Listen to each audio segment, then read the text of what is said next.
चलो, तो इसके पहले हमने जो है रीतिकाल तक देख लिया था। कहाँ तक? रीतिकाल तक पूरा हो गया था। विशेषताएं हैं और उनके जो काव्य हैं और उनके रचनाकार दोनों को हमने देख लिया था। आज हम क्या देखेंगे? भक्ति काल के बारे में देखेंगे। सॉरी सॉरी, आधुनिक काल, ठीक है। भक्ति काल, रीतिकाल दोनों हमने देख लिया था, तो आज हम आधुनिक काल के बारे में देखेंगे, ठीक है।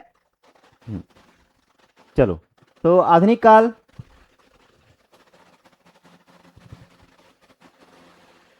अच्छा पहले तो ये देखो कि आधुनिक काल आया क्यों अस्तित्व में।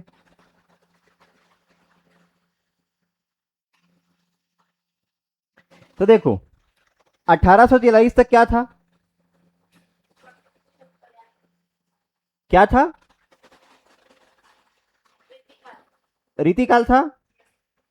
क्यों ये रीतिकाल था? एक आया दिल्ली सल्तनत,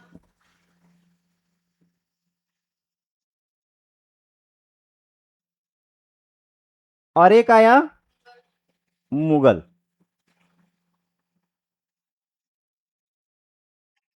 ठीक। 1643 से 1843 तक क्या था? रीतिकाल था। 1643 के बाद आते आते मुगल जो है, या राजे महाराजे जो है, या जो राजपूत थे, चाहे चहवान हो, मौखरी हो, सोलंकी हो, चंदेल हो, ये सभी क्या थे? एक जो कोर प्रजा वाला जो राजनीति है, प्रजा वाला, लोकतंत्र वाला, उससे हट के, देखो राजशाही तो रहेगा, लेकिन राजशाही में मैं क्या बोल रहा हूं कि प्रजा उन्मुख राजशाही, जिसमें प्रजा को उसकी सेवा की जाती है एज अ भगवान मानकर, है ना, है ना, जनता को नारायण का रूप मानकर सेवा की जाती है। तो वहां से हटकर ये अपने आप में केंद्रित हो गए थे कि मुझे अपना भोग विलास करना है, प्रजा जाए तेल लेने, ठीक है। हाँ, तो अपने भोग विलास में डूबे राजा। भोग विलास, अब भोग विलास में दो चीजें, एक है शराब, शबाब, ठीक है। तो राजा विलासी हो गए, राजा विलासी हुए तो उनके अंदर जो काम करते थे कौन? कवि, रचनाकार, वो भी विलासी हो गए और वैसी रचना करने लगे। फिर अंग्रेज आए, है ना। आप देखेंगे यहां तक आते आते अंग्रेजों का आगमन हो चुका था, ठीक है। और एक टाइम आया 1707, 1707, ठीक है। क्या हुआ इस समय?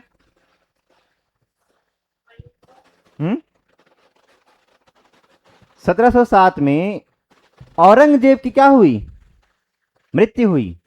और जब तक औरंगजेब था तब तक अंग्रेजों की मजाल नहीं थी कि क्या करे वो, हाँ, भारत पर आक्रमण करें। हाँ, औरंगजेब इतना क्रूर था ना कि उसके नाम से अंग्रेज कांपते थे, ठीक है। एक बार जब ऐसा हुआ था, गलती से औरंगजेब को छेड़ दिया था, तो औरंगजेब ने पूरा भगा दिया था। किनको?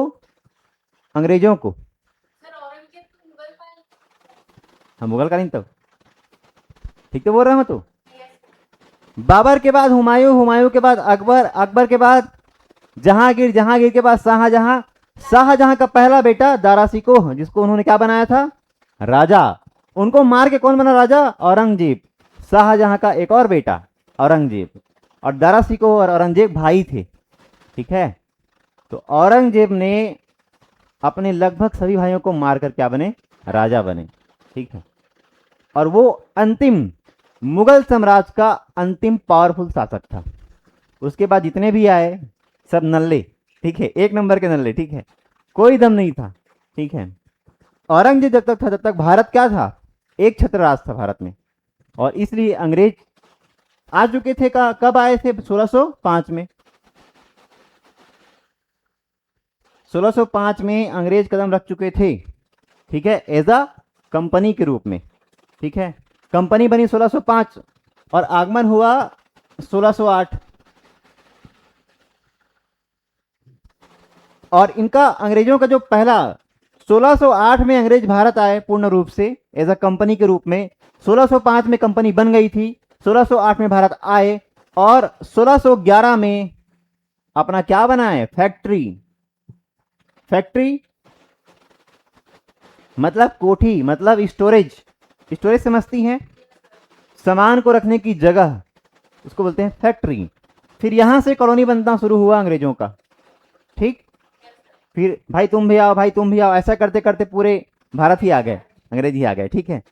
और जैसे ही ये मरा, कौन, औरंगजेब, तब अंग्रेजों ने क्या अपना वो इस्टेब्लिश करना स्टार्ट किया अपना राज्य, और धीरे धीरे करते करते पूरे भारत में इस्टेब्लिश हो गए। 1833 याद है, 1833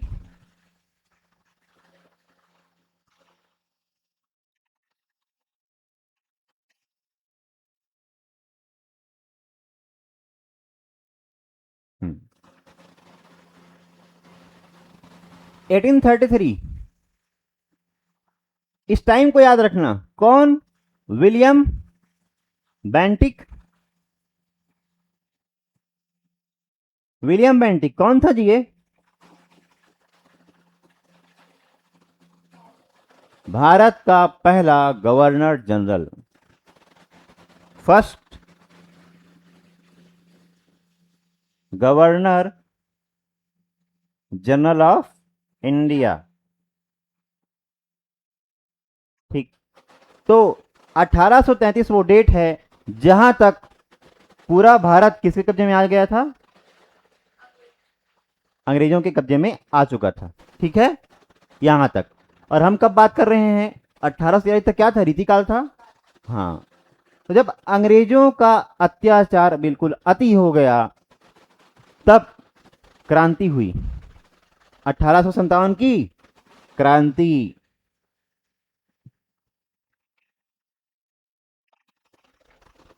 1857 का जो रिवॉल्यूशन है, रिवॉल्ट है, या म्यूटनी बोलते हैं, ठीक है।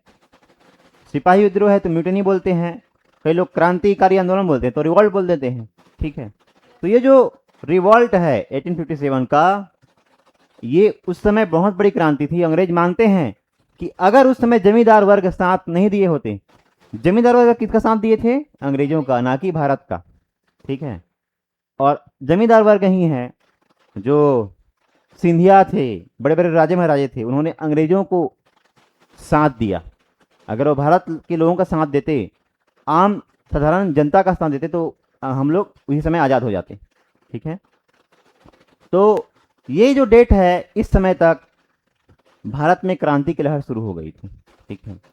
और याद रखो, जब भी क्रांति शुरू होगी तो उसका चिंगारी कहां से निकलेगा, साहित्य से ही निकलेगा। कहां से, साहित्य से, ठीक है।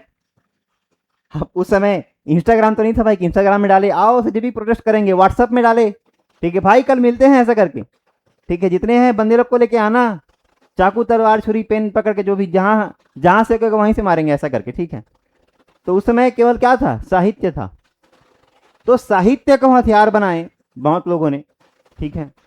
और साहित्य ही एकमात्र वो साधन था जिससे लोग जुड़ सकते थे, ठीक है।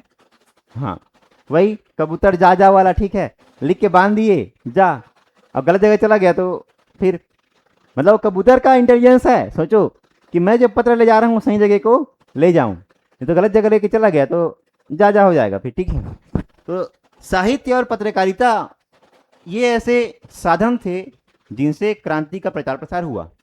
तब ये 1843 से ही क्या हुआ, मतलब इसको एक पड़ाव मानते हैं, यहां से आधुनिक काल स्टार्ट हुआ। अब बोलोगे सर क्रांति तो 1857 में हुई, तो भाई क्रांति के पहले भी तो कुछ हुआ होगा, ठीक है। तो इसकी जड़ें कहां शुरू हो गई थी, 1843 से।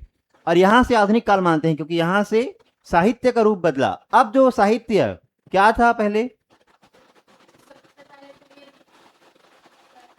जो भोगविलासी राजा थे और जो रचनाएं थी, नख से सिख तक वर्णन, कुछ नहीं है, चारों तरफ स्त्री ही दिख रही है, ठीक है। स्त्री का नाखून, स्त्री के बाल, ठीक है, हर तरफ स्त्री की चर्चा। वहां से उठ के भारत भूमि, भारत माता के लिए रचनाएं लिखने के लिए स्टार्ट करेंगे, ठीक है।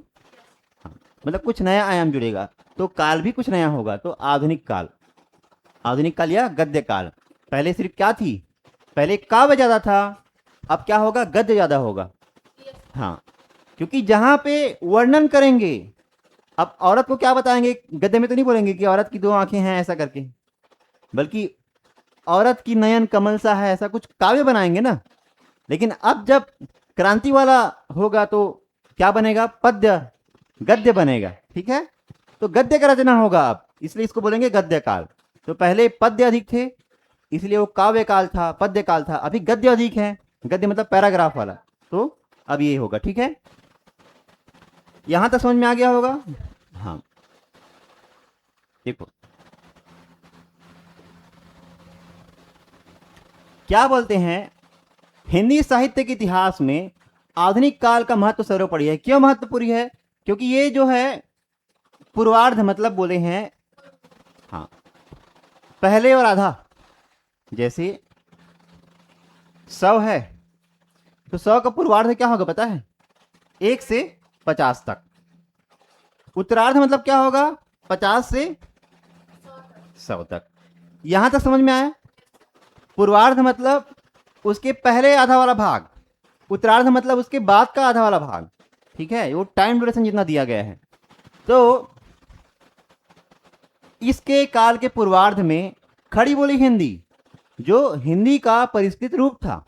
ठीक है, और आज भी खड़ी बोली हिंदी को ही हिंदी मानते हैं, ओरिजिनल हिंदी। ठीक है, तो खड़ी बोली हिंदी भाषा के रूप में प्रतिष्ठित हुई थी। ठीक है, तो हिंदी अपने पूरे अस्तित्व में आ गया था।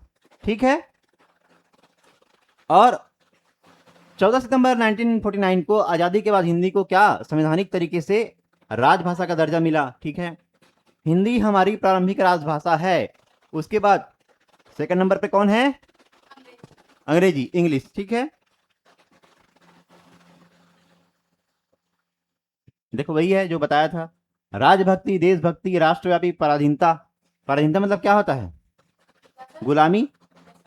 मैं पूछा पराधीनता मतलब क्या होता है, तो क्या होता है, गुलामी।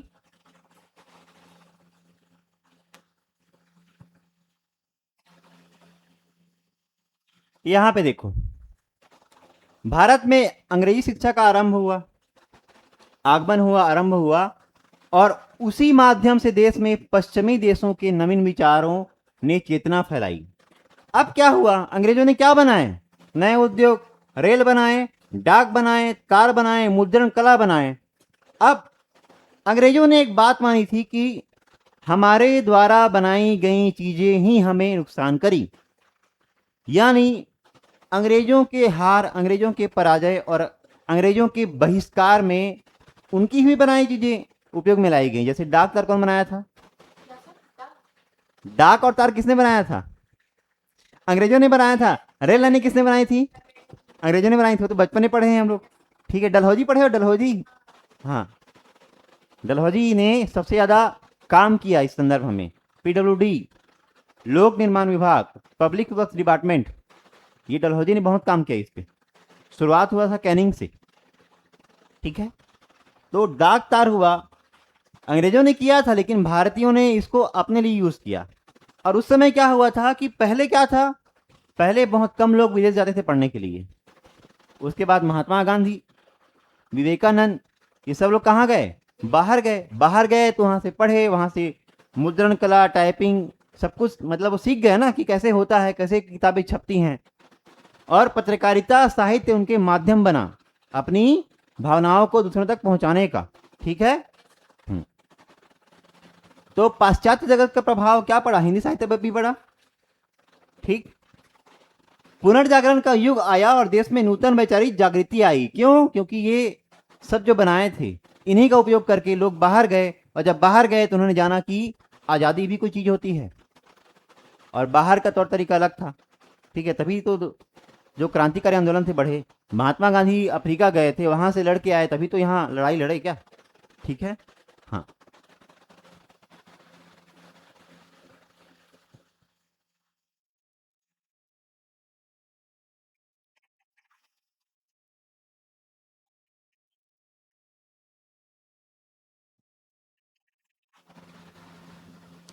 क्या हुआ इस काल में। अच्छा एक सेकंड, कुछ छूटा है क्या, हाँ, इस काल में क्या हुआ था, इसके पहले क्या था, केवल पद्य था, या केवल पद्य ना बोलेंगे तो पद्य अधिक था। काव्य क्या था, अधिक था। लेकिन अब क्या हुआ, इस काल में क्या हुआ, साहित्य में क्या हुआ जी, गद्य साहित्य के साथ साथ कहानी, उपन्यास, नाटक, निबंध, आलोचना।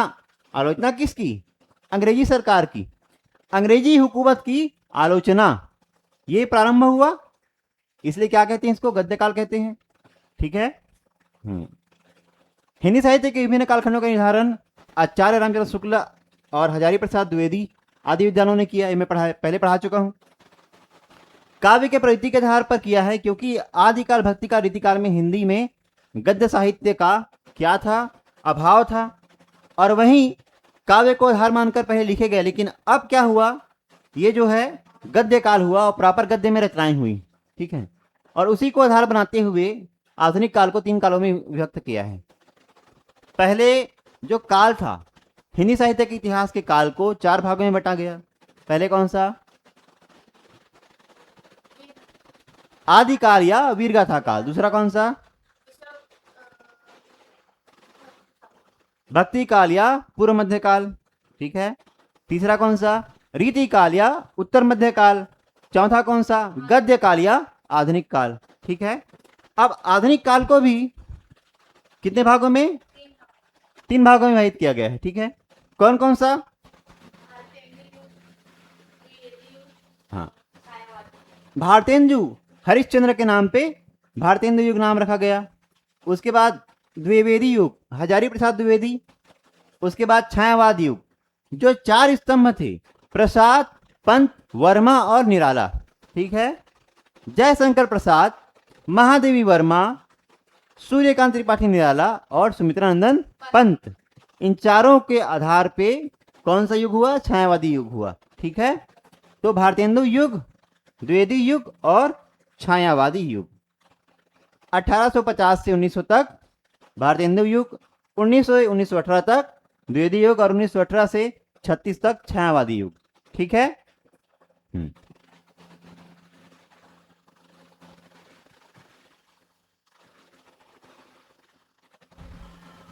अब कुछ विद्वानों ने छायावादी युग के बाद जो काल आया उसको 3 भागों में बांटा है। कौन कौन से 3 भागों में बांटा है, पहला प्रगतिवादी युग, फिर प्रयोगवादी युग, फिर नवी कविता का युग। एक प्रगतिवादी, प्रयोगवादी, फिर नई कविता का युग। ये 36 से 43 तक, फिर 1943 से 1951 तक, और 1951 से अब तक क्या चल रहा है अभी, नई कविता का युग। नई कविता, आपको जो मर्जी आप वैसा कविता लिखो, वो नई कविता। ठीक है। पहले क्या था, छंद, अलंकार, रस, इनसे बंधा हुआ था। अब के लोग कुछ भी लिख रहे हैं, जिनको जो मर्जी आए वैसा लिख रहे हैं। ठीक है। चलो, तो अब क्या देखेंगे, भारतेंदु युग देखेंगे।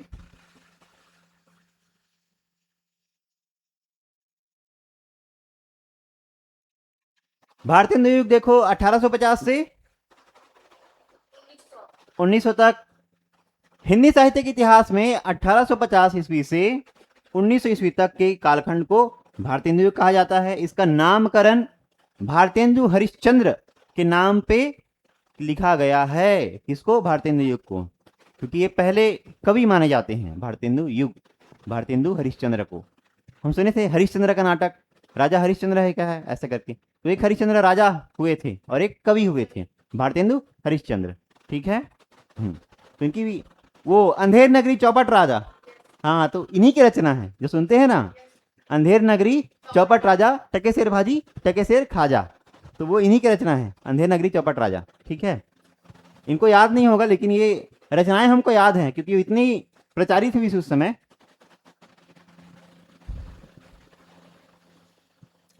भारतेंदु युग को आधुनिक हिंदी साहित्य का प्रवेश द्वार माना जाता है, इसको याद रखना, ये वलनर है। अब पूछ दे कि किस युग को आधुनिक हिंदी साहित्य का प्रवेश द्वार माना जाता है, तो किसको, भारतेंदु हरिश्चंद्र को, सॉरी, भारतेंदु युग को माना जाता है प्रवेश द्वार आधुनिक हिंदी साहित्य का। और ये किसके नाम पे है, भारतेंदु हरिश्चंद्र के नाम पे। ठीक है।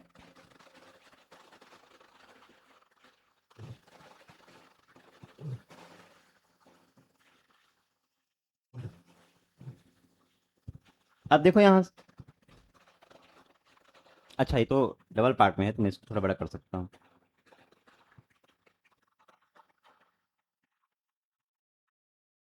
भारतेंदु के रचनाकार, उसकी रचनाएं। पहला भारतेंदु हरिश्चंद्र, प्रेम मालिका। प्रेम मालिका है, प्रेम सरोवर, प्रेम माधुरी, प्रेम प्रलाप, प्रेम तरंग, प्रेम फुलवारी। जहां प्रेम दिखा, भारतेंदु हरिश्चंद्र। ट्रिक, ठीक है। तो कई बार पढ़ते पढ़ते भी ट्रिक बन जाता है। जैसे ये प्रेम जहां पे दिखा, वहां पे क्या मार देना, हाँ, प्रेम मालिका, प्रेम सरोवर, प्रेम माधुरी, प्रेम प्रलाप, प्रेम तरंग, प्रेम फुलवारी, ठीक है। और इसको वर्षा विनोद, इसको भी प्रेम विनोद लिख देते। तो वर्षा विनोद, विजय वल्लरी और वेणुगीत। और ध्यान से देखोगे तो ये वाह वाह करके, मतलब अगर भारतेंदु हरिश्चंद्र, क्योंकि वर्षा भी प्रेम से संबंधित है और प्रेम में ही विजय होता है, और वेणुगीत भी प्रेम में ही गाएंगे, ठीक है। तो ये प्रेम से थोड़ा रिलेट हो रहा है। तो वर्षा विनोद, विजय वल्लरी और वेणुगीत किसकी रचनाएं हैं, भारतेंदु हरिश्चंद्र की, ठीक है। फिर बद्री नारायण चौधरी, और ये क्या है जी, उसका उपाधि है, ठीक है। नहीं, ये प्रेमधन, ठीक है। तो बद्रीनारायण चौधरी की क्या है रचनाएं, ब्रजचंद पंचक, अरे तो बद्री और ब्रज, आनंद अरुणोदय, लालित्य लहरी, मयंक महिमा। इसको ऊपर को याद रखना, इसको भूल जाना, ठीक है। प्रताप नारायण मिश्र का देखना, इसको याद कर लेना जी। देखो प्रेम पुष्पावली, ये इसका है, आप याद करके लिख लो, उसे मत टिक कर देना, ठीक है। मन की लहर, श्रृंगार विलास और लोकोक्ति शतक, ठीक है। 3-4 बार पढ़ेंगे आप लोग या वीडियो को देख लेंगे ना, तो याद ऐसी हो जाएगा। याद नहीं होगा तो एटलीस्ट कम से कम एग्जाम हॉल में जाके क्या करेंगे, हम टिक लगा पाएंगे, ठीक है। और यकीन मानो अगर 5 बार भी पढ़ लिए ना, तो एग्जाम हॉल में ये याद आ जाता है कि ये इसका रचना है, ठीक है। बस सही टिक लगाना, अंतर मन में जो है उसको टिक लगाना, ठीक है। अब देखो जगमोहन सिंह, इसका भी अपवाद, प्रेम संपत्ति लता, श्यामा सरोजनी देवयानी श्यामलता। अंबिका दास व्यास, अंबिका दत्त व्यास का क्या है, सुकवी सत्सई, पावस पचासा, हो होरी, ठीक है। हो होरी, होरी, होली नहीं होरी, ठीक है। राधा कृष्ण दास का क्या है, भारत, बारह मासा और देश दशा। मैं क्या बताया था उस समय, क्या था, अंग्रेजों और उसके खिलाफ क्रांति थी। तो देखो क्या लिखा है, भारत, बारह मासा और देश दशा, ठीक है। राधा चरण गोस्वामी ने क्या लिखा, नव भक्त माल, भारत संगीत और विधवा विलाप और प्रेम बगीची, ठीक है। तो ये वाला याद रख लेना। फिर ये जगमोहन सिंह का याद रख लेना और भारतेंदु हरिश्चंद्र का याद रख लेना, बाकी को भूल जाना, ठीक है। आएगा ठीक, नहीं ले आएगा तो तुक्का मार देना।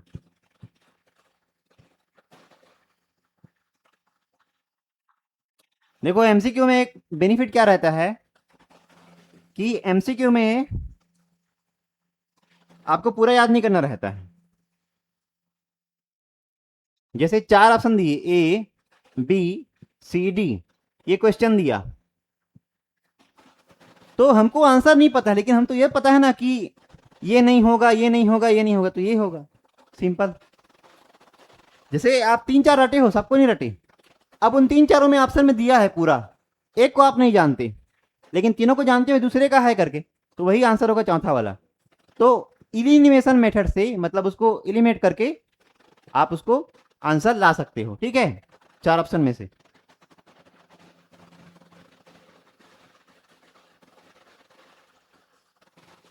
अब देखो इसकी विशेषताएं क्या है, यहां तक हो गया।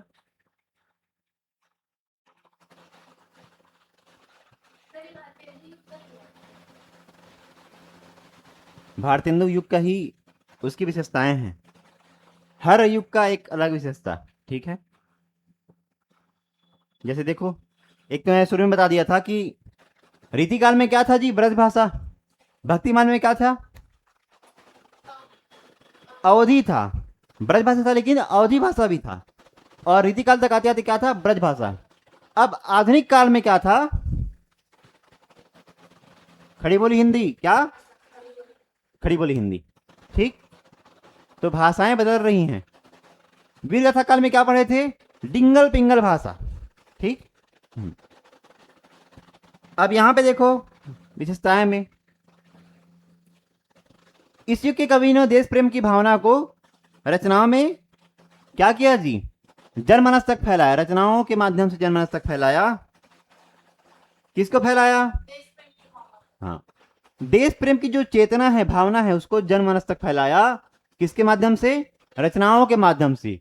राष्ट्रीय भावना का क्या हुआ? बीजारोपण हुआ, क्योंकि वहीं से आंदोलन चालू हुए। गांधी जी जब भारत आए थे लौट के, कब आए थे? कब आए थे? कब आए थे? 1915। ठीक है। 18 से क्या बोल रही हो? 1869 में तो जन्म हुआ था गांधी जी का। ठीक है, उससे पहले ला दोगे क्या? और 1915 में वो भारत आए थे। कहां से? अफ्रीका से, दक्षिण अफ्रीका से। ठीक है। तो रचनाओं को, देश प्रेम को रचनाओं के माध्यम से फैलाया। इस युग के कवियों ने अंग्रेजी शिक्षा के प्रचार प्रसार का विरोध अपनी कविताओं में किया। ठीक है। इस युग के कवियों ने विधवाओं की दुर्दशा, छुआछूत व सामाजिक अंधविश्वास को दूर करने के लिए काव्य सृजन किया। ठीक है। इस युग में काव्य के विविध रूप मुक्तक काव्य, प्रबंध काव्य, गीति काव्य मिलते हैं। ठीक है। क्या क्या बोला? मुक्तक काव्य मिलते हैं, प्रबंध काव्य मिलते हैं और गीति काव्य मिलते हैं। ठीक है।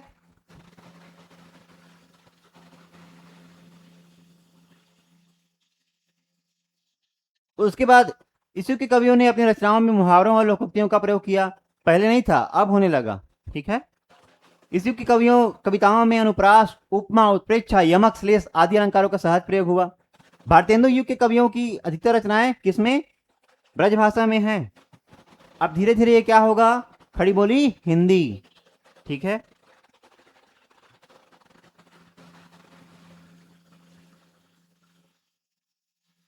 अब क्या देखेंगे?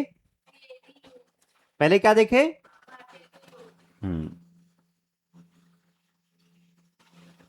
पहले भारतेंदु युग देखे, अब क्या देखे? द्विवेदी युग। तो किसके नाम पर रखा गया? मैं क्या बोला था? आचार्य महावीर प्रसाद द्विवेदी। अच्छा, मैं हजारी बोल दिया था, उसको चेंज करना। हजारी नहीं है भाई, क्या है? महावीर है। हाँ, मुझे भी ये डाउट होता है, हजारी नहीं है। हजारी नहीं है, क्योंकि हजारी से बड़ा महावीर है। ठीक है। तो आचार्य महावीर प्रसाद द्विवेदी के नाम पे क्या पड़ा? इस युग का नाम द्विवेदी युग पड़ा। ठीक है। द्विवेदी युग को जागरण काल, सुधार काल भी कहा जाता है। क्या कहा जाता है? जागरण काल या सुधार काल भी कहा जाता है। राष्ट्रीयता और देशभक्ति की भावना उस समय क्या हुआ था? बीजारोपण हुआ था, मतलब एक बीज रूप में था। अभी वो थोड़ा बढ़ रहा है। ठीक है। इसके बाद वाले काल में और बढ़ जाएगा। जैसे पेड़ के हम बीज डालते हैं, तो बीज तो डाला, फिर धीरे धीरे क्या होता है? बढ़ता है, फिर पेड़ का रूप लेता है, बाद में हम आजादी हो गए। ठीक है। तो राष्ट्रीयता और देशभक्ति की भावना से अनुप्राणित, अनुप्राणित मतलब उसमें प्राण आ गया। जितना साहित्य इस युग में लिखा गया उतना अन्य किसी कालखंड में नहीं लिखा गया। तो राष्ट्रीयता और देशभक्ति की भावना से प्रेरित जितना साहित्य लिखा गया, तो इसमें सर्वाधिक लिखा गया। ठीक है। और जो इसके पथ प्रदर्शक थे, कौन थे? महावीर प्रसाद द्विवेदी। इसी के नाम पर इस युग का नामकरण पड़ा। आचार्य महावीर प्रसाद द्विवेदी ने सन 1903 से लेकर 1920 तक सरस्वती नामक पत्रिका का संपादन किया। अभी फिर आपका वन पूछ गया कि सरस्वती नामक पत्रिका का संपादन किसने किया है? तो महावीर प्रसाद द्विवेदी ने। आगे और भी लोगों ने किया, लेकिन उनमें से कौन थे? ये एक थे, क्योंकि ये तो टपक गए। टपकने के बाद कोई और करेगा संपादन पत्रिका का। ठीक है। जैसे दैनिक भास्कर अभी भी आता है ना, तो देखना उसके संपादक बदलते रहते हैं। ठीक है। न्यूज वही रहेगा, दैनिक भास्कर रहेगा, लेकिन संपादक क्या है? बदलते रहेंगे। इस युग में हिंदी भाषा का शुद्ध रूप प्रचलित हुआ।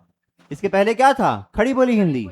उसके पहले ब्रज, उसके पहले अवधि, उसके पहले डिंगल पिंगल भाषा। ठीक है। अब क्या देखेंगे? विशेषताएं। किसकी विशेषताएं? द्विवेदी युग की विशेषताएं। तो क्या था, देशभक्ति की भावना को द्विवेदी के उन कवियों ने व्यापक आधार दिया, ठीक है। और भारतीय युग में क्या था जी, सीमित था, क्योंकि बीज रूप में था। अब द्विवेदी युगीन कविता में विदेशी भाषा अंग्रेजी की शिक्षा के प्रति क्या बहिष्कार मिला, ठीक है। इस युग की कविताओं में मानव मानव मात्र के प्रति क्या था, प्रेम और भावना का उदात्त स्वर मिलता है। इस युग में प्रकृति का क्या है, अत्यंत रमणीय चित्रण, जिसको हम क्या कहते हैं, मानवीकरण, ठीक है। तो मानवीकरण का स्वरूप यहां पे दिखा दिया। और मैथिली शरण गुप्त ये राष्ट्र कवि थे, ठीक है। उन्होंने क्या लिखा, पंचवटी, ठीक है। उसमें पंचवटी में क्या है, ऋतु वर्णन। ऋतु वर्णन जैसे ये देखो, मैं बताया था, एक अलंकार में पढ़ाया था ना, चारु चंद्र की चंचल किरणें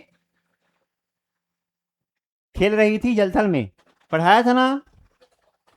चारु चंद्र की चंचल किरणें खेल रही थी जलथल में, स्वच्छ चांदनी बिछी हुई थी अवनी और अंबरतल में, है बिखेर देती वसुंधरा मोती सबके सोने पर, रवि बटोर ले जाता उसे सदा सवेरा होने पर। तो हिंदी दिख रहा है प्रॉपर। इस युग की सबसे बड़ी विशेषता खड़ी बोली हिंदी को सरल सुबोध व्याकरण सम्मत बनाना है, ठीक है। इस युग के कवियों ने दोहा चौपाई के स्थान पर क्या, रोला, गीतिका और हरिगीतिका छंदों का प्रयोग किया, ठीक है। दोहा चौपाई कहाँ थे, भक्ति काल में, हनुमान चालीसा, रामायण, रामचरितमानस, ठीक है।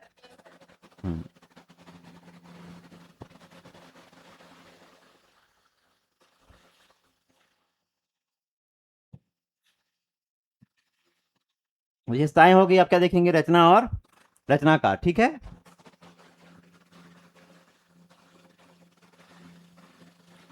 अब पहला नाम किसका आएगा, जैसे उसमें किसका नाम आया था, भारतेंदु हरिश्चंद्र का, इसमें आएगा महावीर प्रसाद द्विवेदी। तो इसकी रचना क्या है कि यह सरस्वती पत्रिका का संपादन किए, देखो संपादन किए हैं, लेकिन इसके जन्मदाता ये नहीं है भाई, ठीक है। सिर्फ संपादन किए हैं। संपादन मतलब क्या होता है,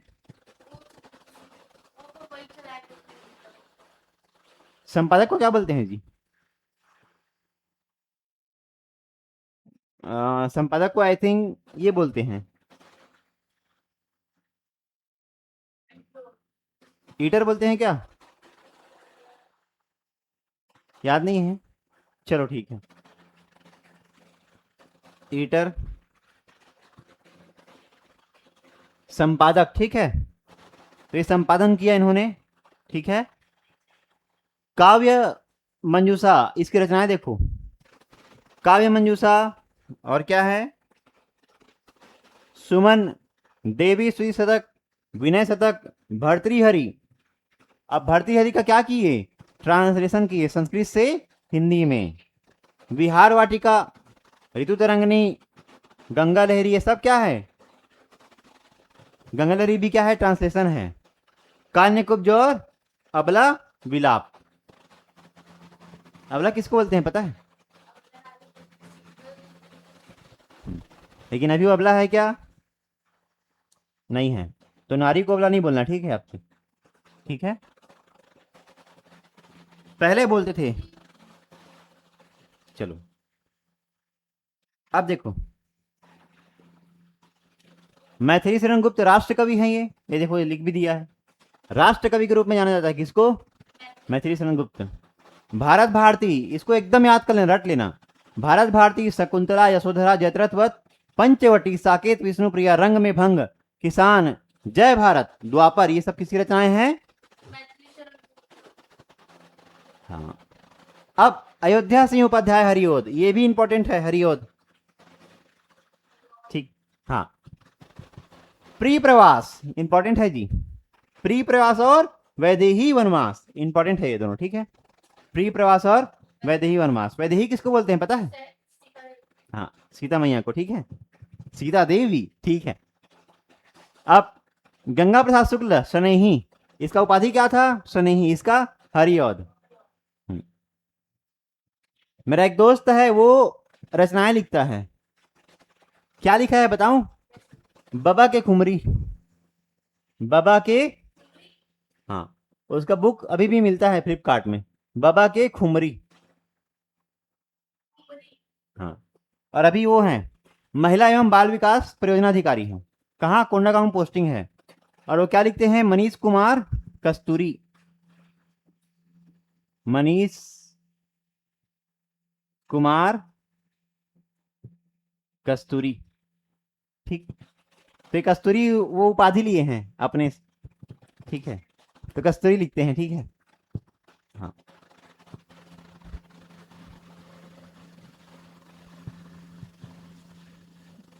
तो अगर कभी आ जाए बाबा के कुमरी के लेखक कौन है, तो मनीष कुमार कस्तूरी, ठीक है, आ भी सकता है, ठीक है।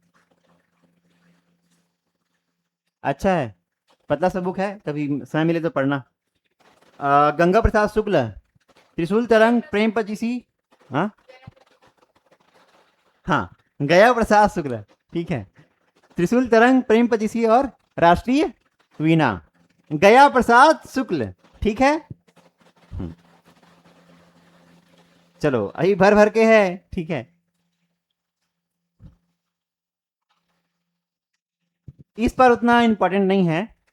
इंपॉर्टेंट क्या है बता रहा हूं, ये इंपॉर्टेंट है। कामता प्रसाद गुरु, और यही जो गुरु हैं हिंदी के वो लिखे हैं जी व्याकरण, जो बहुत फेमस है हिंदी का व्याकरण। और इसी बुक से क्वेश्चन आते हैं कामता प्रसाद गुरु से। अब गुरु ही गुरु बना दिए इसको। राम नरेश त्रिपाठी का क्या है? मिलन पथिक मानसी, नाम ही रहता है मानसी लड़की लोग का। गिरिधर शर्मा नवरत्न क्या क्या है? मातृवंदना। नाथुराम शर्मा शंकर का क्या है? अनुराग रत्न। शंकर सरोज, शंकर सर्वस्व, गर्भरंड रहस्य। क्या क्या लिखते रहे? गर्भरंड रहस्य, ठीक है। अब कामता प्रसाद गुरु को याद रखना, इसको याद रखना, इंपॉर्टेंट है। हाँ, क्या क्या इसकी रचनाएं? भैसासुरवध, दासी रानी, पद्य पुष्पावली, विनय पचासा और शिवाजी, ठीक है। बाकी को छोड़ सकते हैं। एक और याद रखना, मुकुटधर पांडे। याद है मुकुटधर पांडे कौन है?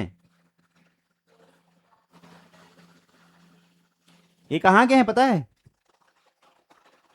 यहीं के हैं, हाँ, छत्तीसगढ़ के हैं भाई, याद रखना। मुकुटधर पांडे कहाँ के हैं? छत्तीसगढ़ के हैं। तो क्या लिखे हैं? पूजा के फूल और विश्वबोध, ठीक है।